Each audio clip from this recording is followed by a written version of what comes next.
스마트 충전기 결선 방법에 대하여 알아보겠습니다. 한전 충전과 AC 직접 사용을 위한 220V는 여기에 연결합니다. 안녕하세요. 땡꼬쟁이의 캠핑 이야기입니다. 저번 영상에서 말씀드린 것과 같이 주행, 한전, 태양 충전을 각각의 컨트롤러로 동시에 물려놓을 경우 문제점이 있습니다. 발생될 수 있는 문제점에 대하여 알아보면 무엇보다 각각 구입함으로써 설치 비용이 오히려 증가됩니다. 충전되는 전류를 각각 컨트롤러별로 따로 확인해야 합니다. 과충전, 과방전 경보 기능 또한 각각 제어되어야 합니다. AC 자동 절제 기능을 구현하는데 어려움이 있습니다.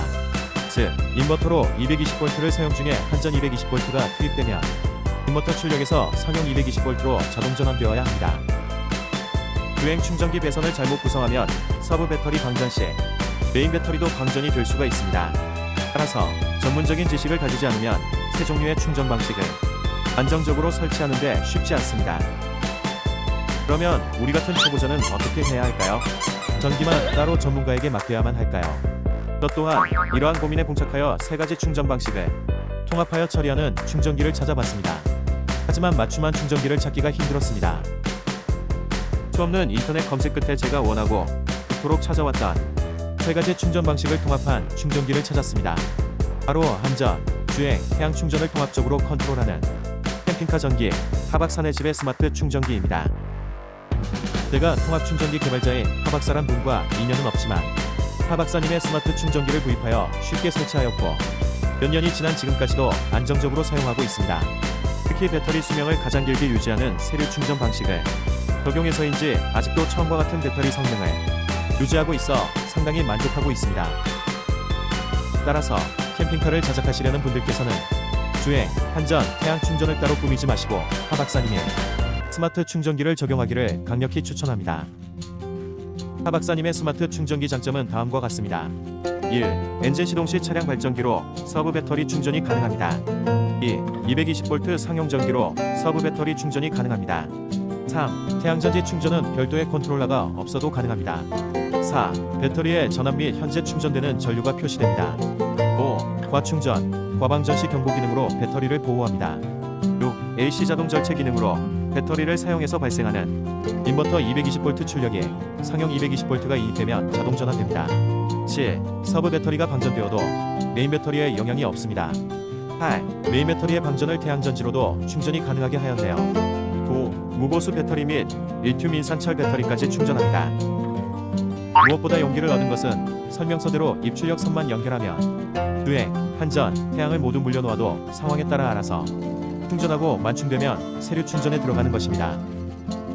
자세한 내용은 하박사님의 블로그를 참고하세요. 영상의 설명 더보기를 누르시면 블로그 주소가 있습니다. 스마트 충전기의 사용 설명서에 잘 나와 있습니다만 저와 같이 전기에 대해 잘 모르는 초보자 분들도 결선하는 데 이해가 쉽도록 추가로 영상을 만들어 봤습니다. 스마트 충전기 결선 방법에 대하여 알아보겠습니다. 한전 충전과 AC 직접 사용을 위한 220V는 여기에 연결합니다. 인버터에서 출력되는 220V는 여기에 입력합니다. 인버터 용량에 맞는 전선으로 직접 끌어오는 것이 안정적입니다. 캠핑카에서 사용하는 AC는 이곳에서 연결하여 사용합니다. AC용 냉장고, TV, 드라이기, 전자레인지 등을 연결합니다. 특히 한전 전기가 접속되면 인버터를 통하지 않고 상용 전기로 자동 전환되는 기능이 있어 편리합니다. 최대 4.5kW까지 가능하다고 하니 대부분 대응되겠습니다. 주행 충전을 위한 차량의 메인 배터리에서 끌어온 전원은 극성에 맞추어 여기에 인입합니다. 충전기 용량에 따라 6에서 10SQ 전선을 권장합니다. 태양 충전 전지판에서 출력되는 전원은 여기에 입력합니다. 연결만 해두면 되니 우리 같은 초보자에게 쉽습니다. 캠핑카 배터리인 서브 배터리는 여기에 연결합니다. 여기를 통하여 서브 배터리에 충전이 됩니다. DC 부하를 위한 컨트롤 패널도 여기에 연결합니다. 충전과 부하를 함께하므로 총 부하에 맞게 전선을 설치합니다. 컨트롤 패널 허용 부하 이상이거나 인버터 입력용 DC는 서버 배터리에 직접 연결하는 것이 좋습니다. 더 자세한 내용은 블로그를 참고하여 하박사님께 직접 문의드리면 많은 도움이 될 것으로 생각됩니다. 그리고 캠핑카에 전기 작업을 하면 필수적으로 사진과 같은 컨트롤 패널을 설치하게 됩니다. 실외로 컨트롤 패널 앞면을 설명드리겠습니다.